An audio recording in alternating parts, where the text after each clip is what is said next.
This is a little video to tell you what to expect when you arrive in America. You know you've arrived in America when everything around you is so big. I was on the phone to a customer of mine. It sounds like I'm a prostitute. Well, that's what you do outside of YouTube. Yeah. No, not that type of customer. He was a customer, he lived in Nebraska, and he goes, you're not from around here, are you? I said, no, I'm from England. And he said, when you arrived in America, were you surprised at the size of the trucks?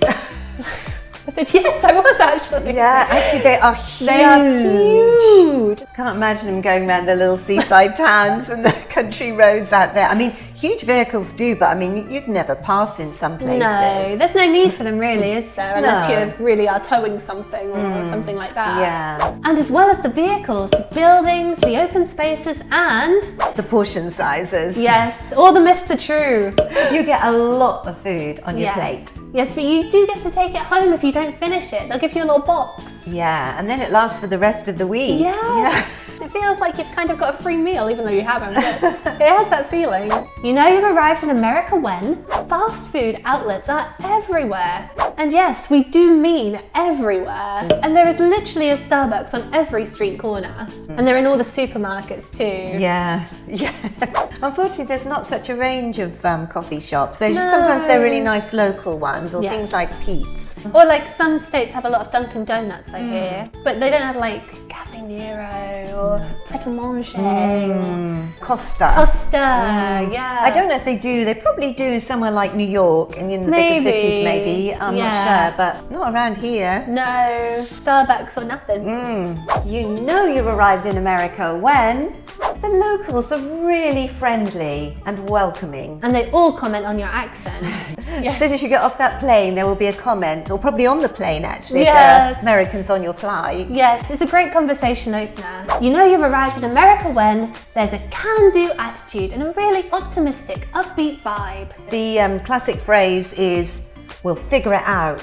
And they do. Yeah, they don't really stress about too much, do they? No, they don't. No, it's always, we'll figure it out. Yeah, and that might be a regional thing, you know, here in Arizona, maybe because it's so hot, everyone's quite laid back. But maybe in bigger cities, you might find less of that. But I would say in general, there's a very positive attitude. You know you've arrived in America when you fall off your bar stool after only a couple of drinks. That's normal for Lucy. this one anyway. Oh! We both had the same idea. Yeah. We've both been there, done that. Yes. I suppose we should explain. Yeah. They don't have strict measures. No. And if you tip, they'll give you more. They call it a large pour, and it really is a large pour. Say I had a gin and tonic, I've not had enough room to put my tonic in. No. You know, I've said before, they're not too strong, but it's still so much stronger than it is in the UK, where everything is so carefully measured. So just be prepared for that. Yeah, because it doesn't hit you till you try and stand up, and that's when it all goes horribly wrong. The voice of experience. No, I was just saying, after watching Lucy on her first few visits, just remembering the brandy episode. Oh my gosh. That was just neat, that was. Yeah. You rather over-imbibed, didn't you? Over-imbibed. Is that a word? I don't know if that's a real word. I just made it up. I can't say if I over-imbibed or not because I'm that not, a word? I don't know. We'll have to Let us look it up know in the later. comment section. We haven't over-imbibed. we'll People are going to overindulge. think we've over-imbibed right now. It's so giggly. Yeah. I think it's because we've had It's been a long been a long day. It gets like this, you know, you start off quite, on it, and then as the day progresses, you just talk absolute rubbish. Yeah. No change No there. change there. Over-imbibed. Pretty sure that's not right. Oh, we'll check it out. You know you've arrived in America when you spend many anxious moments wondering if you should tip, and if so, how much?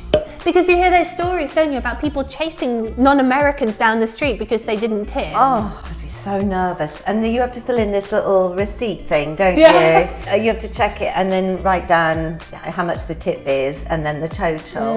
And I don't know why, it was just because it was different. Yeah, it's different, and you don't want to make a mistake, and you don't want to be rude, but also you don't want to give too much. No, You know. I think the general rule is 15 to 20%. Do you Yeah. agree, Americans? And the other thing is, that might cause anxiety around time, paying is if you're in a restaurant, they'll take your card away and disappear with it for a few moments, which is a big no-no in the UK, and I think most other countries as well. Yes. Usually, back home in the UK, someone will come to your table with a little chip and pin if you're paying by card. You know you've arrived in America when a tea is cold and you'll be asked if you want it sweetened or unsweetened. Yikes. Yeah, you have to ask for a hot tea if you want, you know, Normal tea. They do quite a few herbal teas though, don't they? They do, yeah, green a wonderful tea, range. yeah, so you usually can get those most anywhere. Yeah, and you can get normal tea. You just have to know how to ask for it. Another top tip, now we're talking about drinks, is if you want some water, to actually pronounce it water. Because if you don't pronounce it, the T like a D, then they don't understand what you mean. Yeah, it's so bizarre. But get that double D going. WADDER. Water. Water. It's so funny going to order with Mum because she's got certain words which she'll do in an American accent, but the rest of the sentence will be British. She'll be like, oh yes, I'll have a sandwich please, with lettuce and tomato. I do that. She just do that. I'm like, why? You know, if you started the sentence in a British accent, you need to commit to it the whole way through. Well, there's certain words I know have got to be pronounced differently. Yeah. And there's kind of going in my head, I can't get these right. Tomatoes, yeah, that can sometimes be a one for confusion. Yeah. Or usually you get a laugh, don't you? You get tomato. A tomato. You say tomato and I Have we missed any? If you think so, then please let us know in the comment section below. We hope you enjoyed watching this video. If so, please give us a like and subscribe to us on YouTube.